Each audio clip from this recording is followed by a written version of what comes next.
लोकसभा चुनावों के बाद सबकी निगाहें अब महाराष्ट्र, हरियाणा और झारखंड के विधानसभा चुनावों पर है। महाराष्ट्र में तो लगता है कि तैयारी जोरों शोरों से शुरू भी हो चुकी है।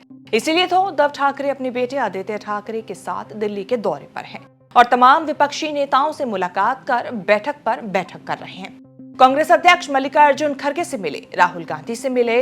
उनकी मुलाकात महाराष्ट्र के चाणक्य कहे जाने वाले शरद पवार से भी हुई। दिल्ली के सीएम अरविंद केजरीवाल के घर गए। आप नेता संजय सिंह से मिले, टीएमसी के डेरेक ओ ब्रायन से भी मिले। अब आप पूछेंगे, इतनी मुलाकातें जब हुई हैं तो बातें क्या हुई हैं, क्या है पूरा मामला, ये सब बताएंगे इस रिपोर्ट में। नमस्कार, मैं हूं कीर्ति और आप देख रहे हैं न्यूज तक। महाराष्ट्र विधानसभा चुनाव के लिए शिवसेना यूबीटी एक्टिव मोड में आ गई है, या कहें कि बीजेपी के गठबंधन महायुति को हराने के लिए महाविकास अघाड़ी बिगुल फूंक चुकी है। उद्धव ठाकरे, शरद पवार और राहुल गांधी की पार्टी कांग्रेस पहले से ही फॉर्मल सीट शेयरिंग पर सहमति जता चुकी है। ऐसे में जब विधानसभा चुनाव से चंद महीने ही पहले उद्धव ठाकरे एड़ी चोटी का जोर लगाकर दिल्ली पहुंचे हुए हैं। कहा जा रहा है कि उद्धव ठाकरे जब दिल्ली आए हैं तो उनकी ये मुलाकात का जो कनेक्शन है कहीं ना कहीं महाराष्ट्र चुनावों से है। सूत्रों की माने तो उद्धव के दिल्ली दौरे का मकसद महाराष्ट्र विधानसभा चुनाव में सीट शेयरिंग और मुख्यमंत्री के चेहरे पर चर्चा करना है। इशारों में उद्धव ने खुद को मुख्यमंत्री का उम्मीदवार बताने में भी परहेज नहीं किया।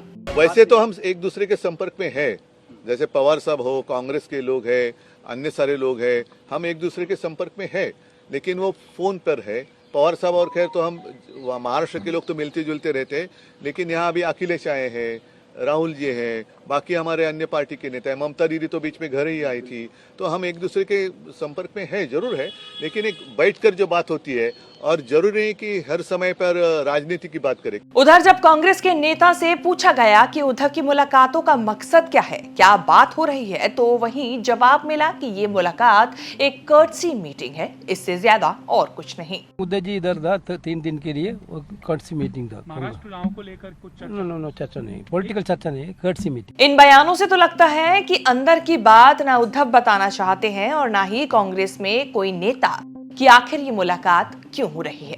लेकिन ये भी हकीकत है कि सियासी मुलाकात बिना मकसद के नहीं होती। तो वहीं कांग्रेस ने मुख्यमंत्री की उम्मीदवारी को भी लेकर चुप्पी साध रखी है। महाराष्ट्र विधानसभा चुनाव के लिए महाविकास अघाड़ी ने अपनी तैयारी तेज कर दी है। उद्धव दिल्ली में है और कांग्रेस ने तय किया है कि 12 अगस्त से उम्मीदवारों के नाम तय करने के लिए सर्वे किए जाएंगे। हमारी अलायंस में पवार साहब भी है, पवार साहब का भी स्टेटमेंट है इसमें कि ऑलरेडी महाविकास अघाड़ी करके हम लोगों के सामने जाएंगे और फिर वो हमारे विधायक दल में जिसका नाम आएगा उसके आधार पर वो सीएम बनेगा। तो इसलिए हमारे में कोई बहुत रस्सी खींचे ऐसा नहीं है। विधानसभा चुनाव को लेकर महाराष्ट्र की सियासत लगातार रफ्तार पकड़ रही है। 6 पार्टियों में कांग्रेस 17 सीटें लड़कर 13 सीटें जीतकर सबसे बड़ी पार्टी बनी। उद्धव ठाकरे की शिवसेना यूबीटी 21 सीटें लड़कर 9 सीटों पर जीती। आधी से ज्यादा पार्टी गंवाने के बाद भी शरद पवार की पार्टी एनसीपी-एससीपी 10 सीटें लड़कर 8 सीटें जीत गई। अब विधानसभा चुनाव के लिए कांग्रेस, उद्धव की शिवसेना और शरद पवार की एनसीपी के बीच विधानसभा चुनाव को लेकर लगातार मंथन चल रहा है। अभी तक चर्चा ये है कि लोकसभा चुनाव के बाद कांग्रेस 120 से लेकर 130 सीटों पर चुनाव लड़ सकती है।